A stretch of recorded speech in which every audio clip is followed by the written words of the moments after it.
జగిత్యాల జిల్లా వ్యాప్తంగా అవినీతి రాజ్యమేలుతుందనే ప్రముఖ ఉద్యమకారుడు సీనియర్ జర్నలిస్ట్ తెలంగాణ జనసమితి జగిత్యాల జిల్లా అధ్యక్షులు చుక్క గంగారెడ్డి ఆరోపించారు.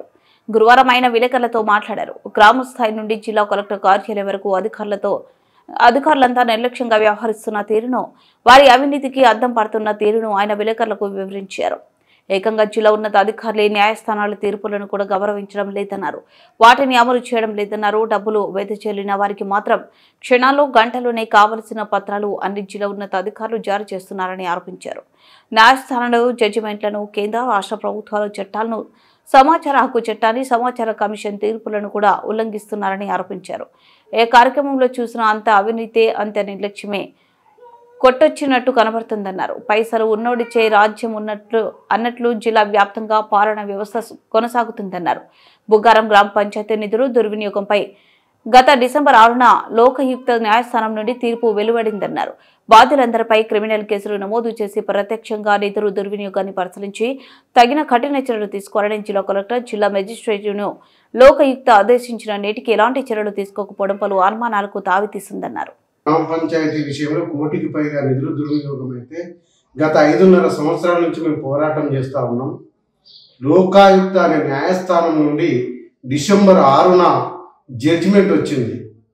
క్రిమినల్ కేసులు నమోదు చేయాలి అని బాధ్యులందరి మీద అని. దానిపైన ఇప్పటి వరకు కలెక్టర్ గారికి మేము ఫిర్యాదు చేసినాం. మళ్ళా ఆ లోకాయుక్త యొక్క ఆర్డర్ కాపీని కూడా జతపరిచి పెట్టినాం. 53 పేజీల ఎవిడెన్స్లు కూడా ఇచ్చినాం. దాంట్లో గ్రామ స్థాయి నుండి జిల్లా స్థాయి వరకు అధికారులు, ఉన్నతాధికారులు మరియు ప్రజాప్రతినిధులు కూడా ఉన్నారు. వారందరిపైన క్రిమినల్ కేసులు నమోదు చేయమని కోరితే ఇప్పటి వరకు ఏ ఒక్కరి మీద కూడా క్రిమినల్ కేసులు నమోదు చేయలేదు. దాదాపు 100 రోజులు పూర్తి అవుతుంది. అంటే అధికారులు ఎంత నిర్లక్ష్యంగా ఉన్నారో మనకు తెలుస్తూ ఉంది. మరి నిర్లక్ష్యానికి ఏంటబ్బా నిదర్శనం అని చెప్పేసి మేము ఆరా తీస్తే ఇదంతా కూడా అవినీతే ఈ రాజ్యం ఏలుతుంది, ఇలా చేస్తుంది అనేది కూడా మా దృష్టిలోకి వస్తుంది. మాకు అనుమానాలు కూడా కలుగుతూ ఉన్నాయి. అలాగే మరి మా మండలంలో, ఉగ్గార మండలంలో వైన్స్ ద్వారా మద్యం దళారులు దోపిడీకి గురి చేస్తున్నారు. సామాన్య ప్రజలను, పేద ప్రజలను దోచుకుంటున్నారు. దీనిపైన గత 2024 అక్టోబర్ 28వ తారీఖు రోజున గౌరవ జిల్లా కలెక్టర్ గారికి ఫిర్యాదు చేసినాం. అలాగే నవంబర్ 4వ తారీఖు నాడు చేసినాం. మరొక ఫిర్యాదు చేసినాం. 3 సార్లు చేసినాం. దానిపైన ఆర్టీ యాక్ట్ కూడా పెట్టినాం. ఇప్పటి వరకు ఎలాంటి చర్యలు లేవు. అక్టోబర్ 28 అంటే నవంబర్, డిసెంబర్, జనవరి, ఫిబ్రవరి, మార్చి 5 నెలలు గడుస్తున్నా దానిపైన వైన్స్ పైన ఎలాంటి యాక్షన్ తీసుకోలేదు. అధిక ధరలకు మద్యం విక్రయిస్తున్నా దానిపైన చర్యలు తీసుకోలేదు. అలాగే మరి నాసి రకం మద్యం, కల్తీ మద్యం విక్రయిస్తున్న మద్యం ప్రియులు మాకు ఆరోపిస్తే దానిపైన కూడా జిల్లా కలెక్టర్ గారికి ఫిర్యాదు చేసినాము. ఇప్పటి వరకు ఇలాంటి చర్యలు లేవు. అంటే ఇదంతా కూడా అవినీతితోటే ఎక్కడిదక్కడ ఆగిపోతుంది అని చెప్పేసి మాకు అర్థమవుతుంది. మరొక సీనియర్ ఉద్యమకారుణ్ణి, ఒక జర్నలిస్టును, ఒక ఉద్యమకారులు స్థాపించినటువంటి తెలంగాణ జనసమితి పార్టీకి జిల్లా అధ్యక్షుడిని పోరాడితేనే ఈ రకంగా ఉంటే ఇవాళ సామాన్య ప్రజల పరిస్థితి, పేద ప్రజల పరిస్థితి, వారి సమస్యల పరిస్థితి ఏంటి అని చెప్పేసి ప్రశ్నార్థకంగా మారుతా ఉంది. అంటే ఇక సామాన్యునికి ఇంకెక్కడ న్యాయం చేస్తారు?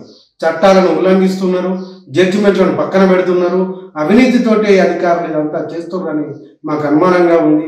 ఇప్పటికే తక్షణమే జిల్లా ఉన్నతాధికారులు స్పందించి ఈ 2 రోజులలో కనుక సరైన చర్యలు తీసుకోకపోతే సోమవారం రోజున జరిగే ప్రజావాణి కార్యక్రమానికి మా బుగ్గార మండలం నుండి మరియు గ్రామం నుండి అనేక మందిని తరలించి అర్ధనగ్న ప్రదర్శనతోటి జిల్లా కలెక్టరేట్ ప్రజావాణిలో నిరసన తెలియజేస్తామని కూడా ఈ సందర్భంగా మేము హెచ్చరిస్తూ ఉన్నాం. అంతేకాకుండా దీంట్లో కొన్ని రాజకీయ శక్తులు కూడా అడ్డొస్తున్నట్టుగా మాకు తెలిసింది. రాజకీయ శక్తులు కూడా కొద్దిగా అవినీతికి పాల్పడి వారు కూడా కొమ్ము కాస్తున్నారు అని చెప్పేసి మాకు తెలుస్తూ ఉంది. అలాంటి వారు ఎవరున్నా దయచేసి ఇప్పటికైనా తప్పుకోవాలి. లేకపోతే రాబోయే స్థానిక సంస్థల ఎన్నికల్లో మీరు కూడా దానికి తగిన గుణపాఠం మీకు తప్పదు అని చెప్పేసి సందర్భంగా హెచ్చరిస్తూ ఉన్నాం. మరి ప్రింట్ అండ్ ఎలక్ట్రానిక్ మీడియా మిత్రులందరికీ కూడా మరొకసారి నేను ధన్యవాదాలు తెలియజేసుకుంటూ ఈ వార్తా కథనాన్ని ప్రచురించి ప్రజలకు మన ఉద్యమ స్ఫూర్తిని తెలియజేయాలని చెప్పేసి కూడా నేను వేడుకుంటున్నాను.